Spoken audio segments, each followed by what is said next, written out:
YS Jagan ప్రభుత్వ అండదండలతో ఆనాడు అక్రమాలకు పాల్పడిన అరబిందో సంస్థ చిక్కుల్లో పడింది. కాకినాడ పోర్టును వ్యాపారవేత్త కేవీ రావు నుంచి అరబిందో లాగేసుకున్న కేసు దర్యాప్తులో సిఐడి దూకుడు పెంచింది. అరబిందో డైరెక్టర్లు ఆరో ఇన్ఫ్రా సంస్థకు తాజాగా లేఖలు రాసింది.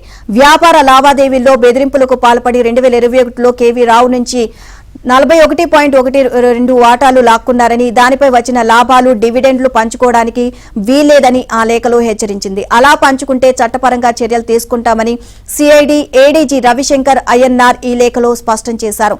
ఇక డివిడెండ్ కింద 102 కోట్ల రూపాయలు 4 ఏళ్లలో తీసుకున్నారు. ఇక ఆపేయండి అని తేల్చి చెప్పారు.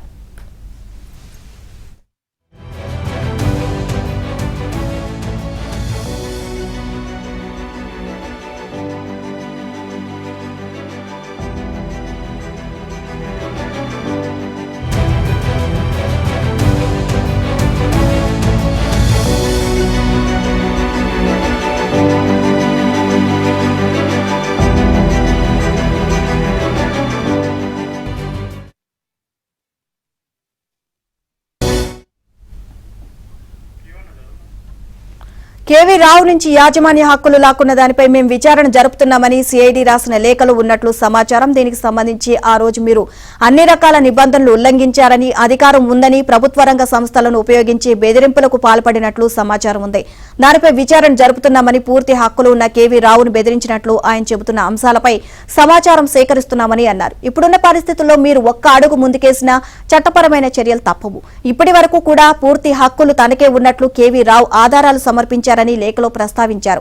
మీకేమైనా ఆధారాలు ఉంటే సమర్పించండి, దానిపైన న్యాయబద్ధంగా విచారణ చేపడతాము అని బాధితుడిగా ఉన్న కేవీ రావు హక్కులను కాపాడాల్సిన బాధ్యత తమపై ఉంది అన్నారు.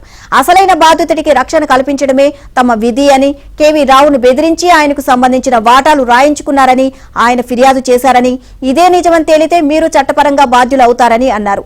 అప్పట్లో అధికారంలో ఉన్న వ్యక్తులు మీకు బెదిరింపులకు సంబంధించి సహకరించారు అన్న దానిపై పోలీస్ శాఖ దర్యాప్తు చేస్తుంది అన్నారు.